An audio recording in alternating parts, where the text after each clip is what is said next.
Guys, I really appreciate you being on the call today. This is obviously an organization and a vision that means a great deal to both Kevin and I.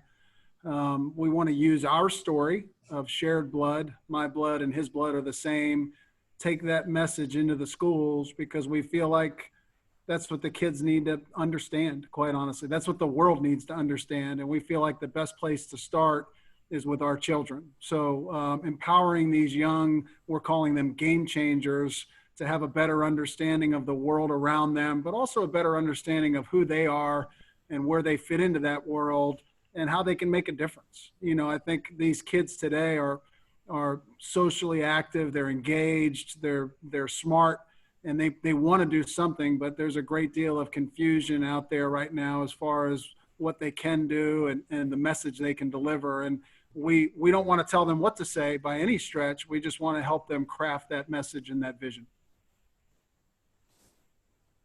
Yeah, and I'll add that I think that we want to empower, we want to teach, but we really want them to get the idea that they're not powerless over their situation. That they have a say in things that they see, wrong or right in the community. Yeah, and to add to that, I mean, the one thing you hear over and over, right, in these times of, the social equity conversation is that we need more action. We need more action, but it's hard to know what that action is, right? And we want to, again, give them the tools and the resources, like our ball players, right? We give them tools and resources to reach their dreams and become the best versions of themselves. And that's what we want to help these kids do is reach their dreams, become the best versions of themselves, but also understand how you take an idea and you turn that idea into action that can make a real difference in the world around them. We want to start with their families and their peers and the people in their schools. And then we want them to give them the confidence and the courage that they need to take that out into their communities.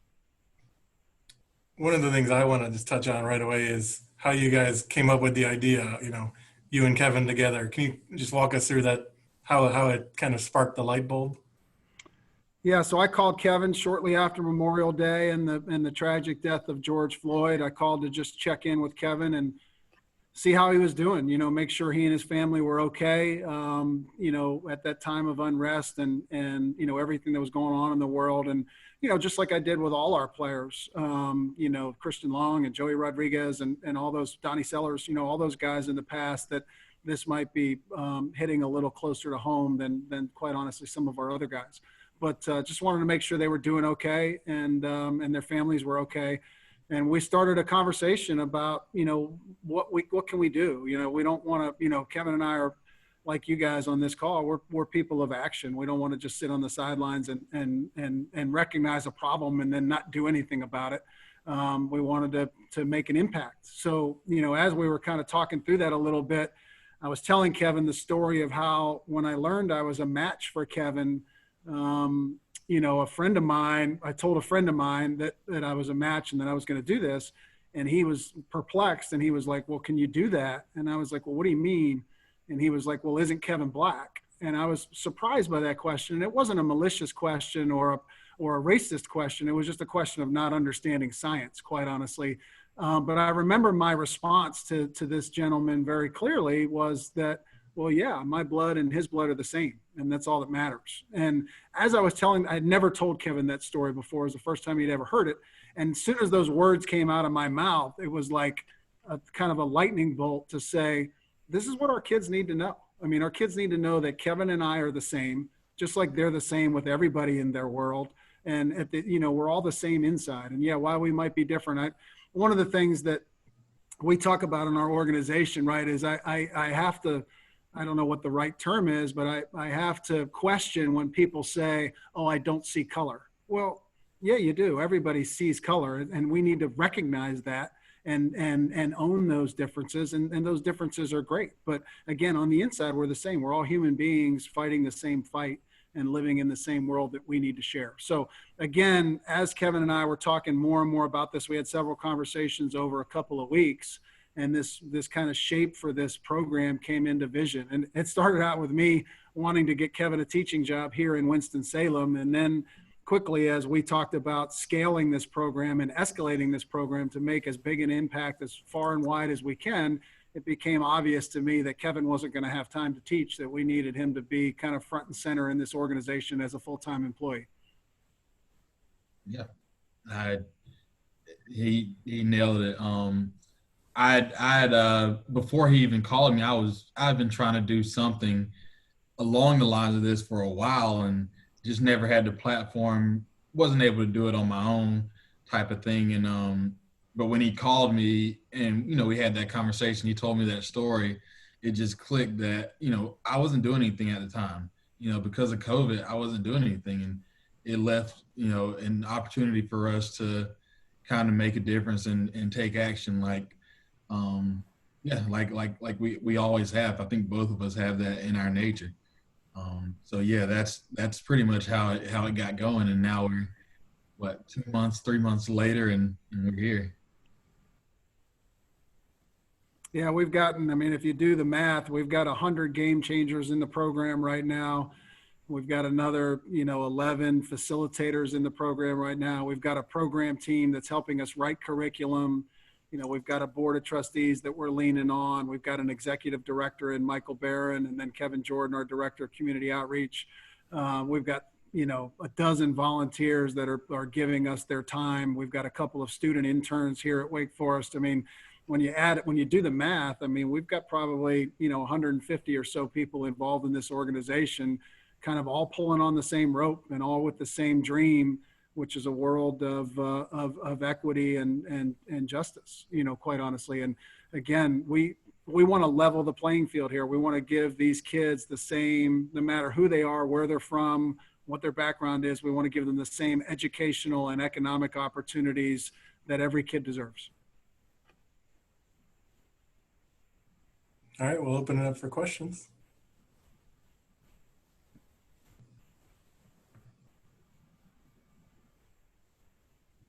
Les, I know you got something.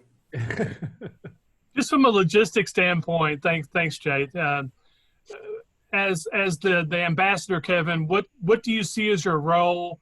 What will you be doing on a day-to-day basis to kind of perpetuate this vision? Yeah. So right now, my goal is really to get out in the community, see what the needs are. At the same time, we're helping with curriculum. We're kind of getting the feel of what's going on in the Getting the Game club. And what I'm doing now will change because of COVID. I can't actually get on campus, but in the future, I would love to be on different campuses every day. When they're running through these programs and in there interacting and seeing what's working, what's not, what's resonating, and what may not be, and also hoping to inspire and motivate these kids to say, hey, you guys aren't in this by yourselves. You have a young adult in here with you, and when Walt can come in, we have an adult in here, older adult in here with you. So just to let them know they're not by themselves. So I'm doing a lot of things right now, but it keeps growing and things change. And when the COVID thing slows down, it'll be a lot more fun for me. But right now it's just getting in the community and seeing what the needs are, seeing where we fit into what's going on in this area. Anything else? Kevin, you mentioned, wanting to do something now that you have this platform. What does it mean that you have this platform to be able to affect some change? It means a lot. And I'll tell you, like I told Coach, I always thought I needed to be this famous athlete, this pro athlete, to have a platform and be able to, just go and say, hey, there's a better way to do this. And this has surprised me how well this has gone in 3 months, and having the ability to just put action to the words that me and Walt have talked about in the past, and things that we, like you said, we talked about 3 months ago, and now I can start to see these actions, and that kind of motivates me every day. Walt said that he gave you a call right around the time of the murder of George Floyd. How did that call go? Because obviously to get from point A to just seeing how you're doing to point B where you guys are taking this action, there's some steps along the way. How were you doing? And then how did that conversation kind of work itself out?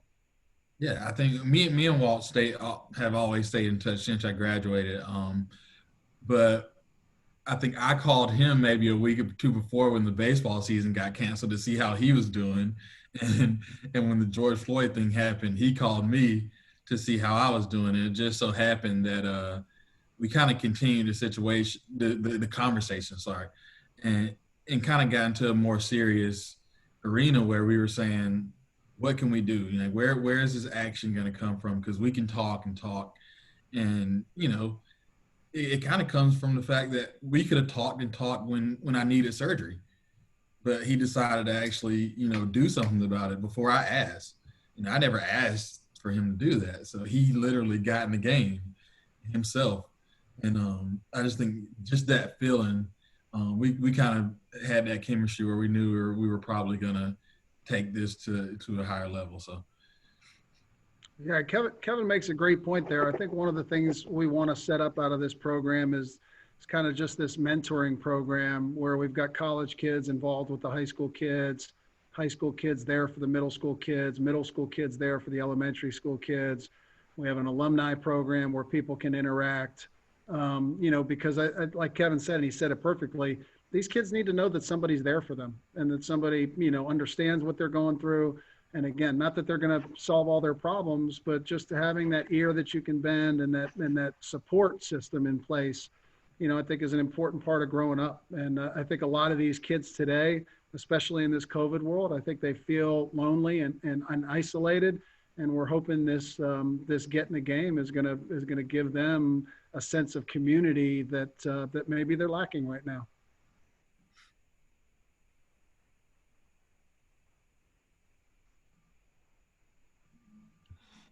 Kevin, what did it mean for you to have Coach Walter reach out to you during all that time just to see how you were doing? Not surprised. I mean, that's a Coach Walter thing to do. He's always created this community where even after I graduated, I was able to come and show up and go in the locker room. Just small things like that obviously end up becoming big things. But yeah, no, that's something that he does. He'll check on you if he thinks something's wrong. So I mean, I'm sorry to be short and sweet, but that's who he is.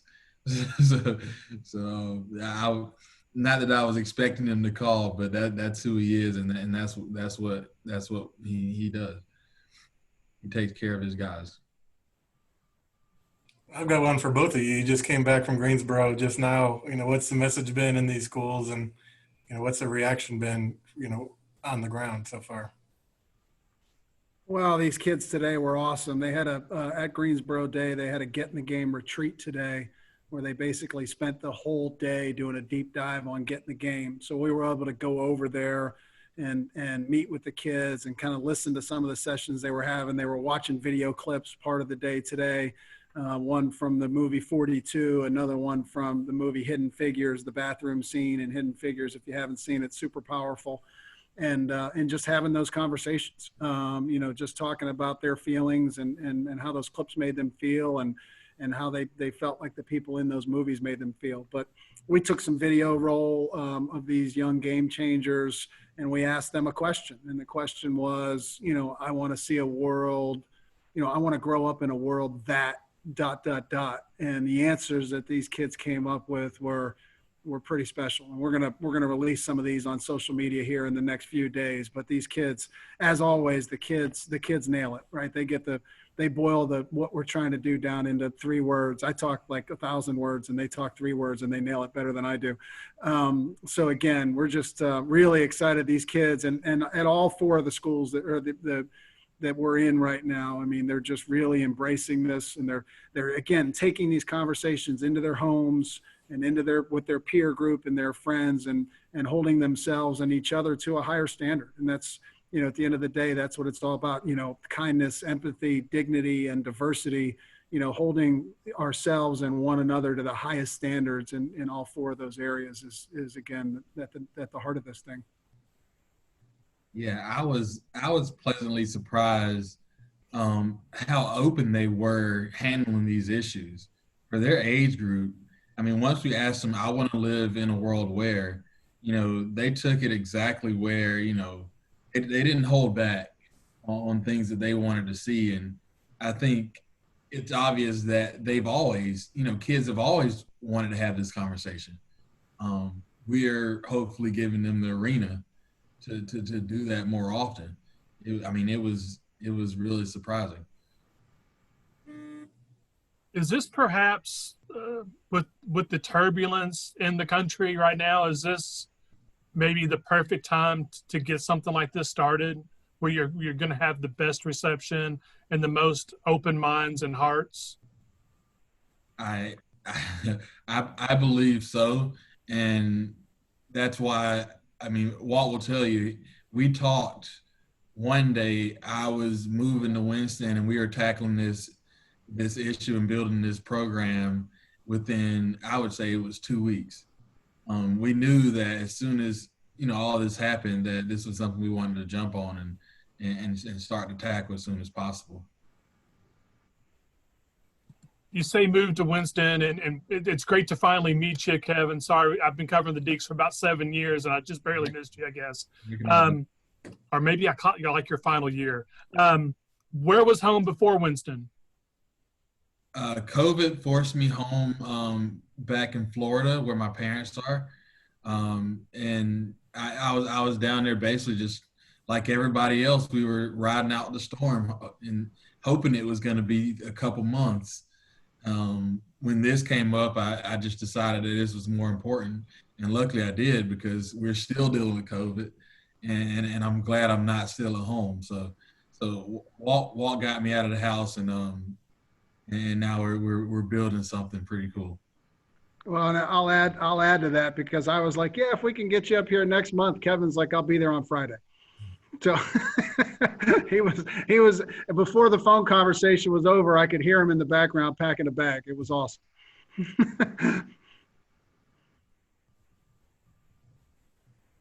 I guess this question is for both of you, but you mentioned the conversation and how receptive these kids are, but how important is that conversation to have about race relations and social justice from both of where you both stand, I guess, as far as how you see things? Well, I think it's the most critical part of this, Eddie. I think, again, being intentional, these kids today, right, they need to understand that they need to be intentional in word, in thought, and in deed, because they live in a world, in this social media world, where one bad decision can set your whole life on a totally different path that you never would have believed. So again, when I was growing up, you didn't have to figure that out or be a grown-up adult making grown-up adult decisions till you were maybe 23, 24 years old. But now these kids today, I mean, they're getting held accountable for things they do when they're 13, 14, 15 years old. It's just a much different world that they live in. So that intentionality of their words, I think, is super important to this and that conversation. Again, one of the things in our program is talking about institutional racism, and what that is defined as just those practices that have been accepted for decades, as things that were acceptable norms that quite honestly are not acceptable. And we need to talk about those things. I think one of the reasons that we're in this situation, 60 years ago, Martin Luther King sat on the steps of the Lincoln Memorial and made the famous "I Have a Dream" speech. And the reality is, sadly, we haven't made a ton of progress since then. And it's because these conversations get swept under the rug. These need to be brought to people's attention, and we need to be in a situation where, again, we hold each other accountable to a higher standard. Yeah. And I'll make a baseball analogy. It's like trying to hit a curveball. If you're not in a position to do it, you'll swing and miss and wonder why you did it. If you don't have the proper knowledge and a feel around having these conversations, you'll never have the conversation.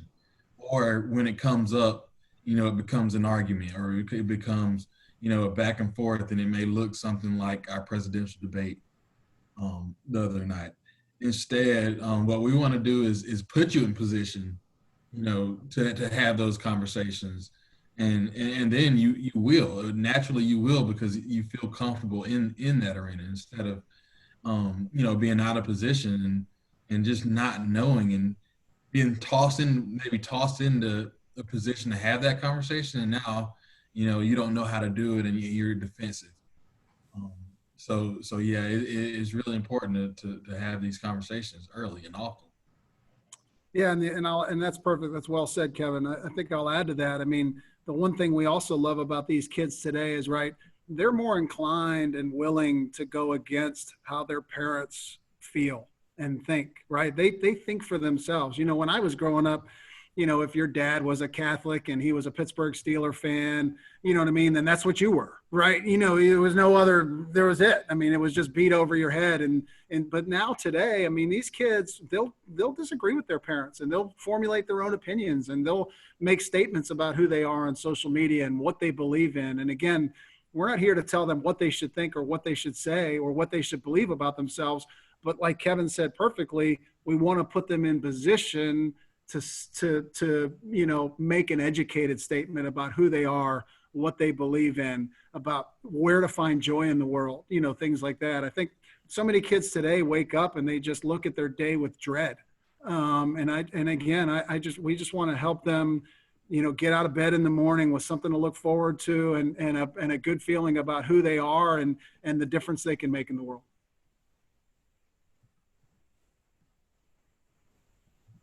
Like Jay Garneau does every day. I think that'll wrap it up. Anything else from Les or Eddie? All right. Thank you, Tom. Thank you, Kevin. And I appreciate everyone hopping on here. Thanks, Guys, Kevin. really Tom. appreciate your time. Eddie, appreciate you always showing up. Same thing, Les. You guys are always awesome. So we appreciate you. Thank you, It's Kevin. more awesome than I am. No, don't even try that. I wasn't drinking the red Fanta.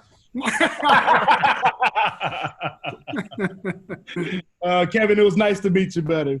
Yes, sir. Yes, sir, guys. We'll see you soon. Y'all take care.